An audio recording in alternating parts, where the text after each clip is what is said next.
Hello and welcome to the Daily Blitz. In today's video, we'll be going over a topic that you will have seen plastered all over the news, all over the place, and has repercussions both for investors and people who enjoy political theatre, and that is impeachment.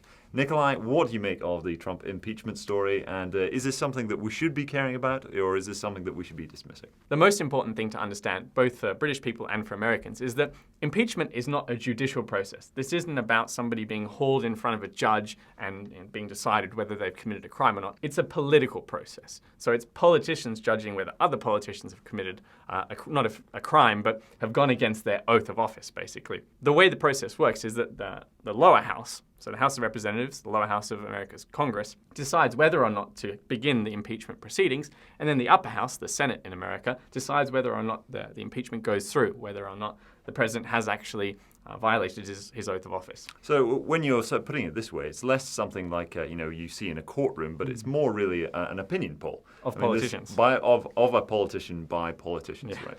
So, I mean, in terms of giving this a broader view, do you think this opinion poll will come out as positive or negative for Donald Trump? And or is this really something? Is there something else going on? Yeah, it's really about political theatre. The Republicans still control the Senate to enough of an extent that they will stop impeachment proceedings there, most likely. Which means the Democrats could impeach Donald Trump, but they're unlikely to succeed at the last step of that process. So it would really be all about political theatre. It'd be mudslinging contest. The question is who comes out of this mudslinging contest looking better. What is the repercussions of this for investors? Because, of course, Donald Trump's taken a lot of pride in the US stock market, or at least he's taken a lot of credit for its gains.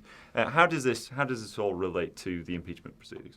Right. So if in the end Trump is lended even more credibility and he's allowed to throw his weight around even more because impeachment proceedings fail, that would suggest that he could goose the American stock market even more than he already has. He can apply even more pressure to the Federal Reserve, and he's more likely to win the next election, which suggests that the stocks will continue to go up. So he'd be given free rein to do all of the tweets, apply all the pressure on Jerome Powell at the Fed, and would, in general, be able to be even more cemented in his in position as sort of stock market gooser-in-chief. Right? That's right. Yeah. Right. So in case things go badly, however, if he did get impeached, for example, then I guess you'd be removing this very strong force that has managed to goose the market up so far, and that would be pretty bad for the stock market. Right? If you look at who is likely to be the Democrat contender for president, they're not going to be very good for the stock market, or they're unlikely to be very good for the stock market. So that suggests that stocks will begin to price in a struggle for Trump, and stocks will start to fall.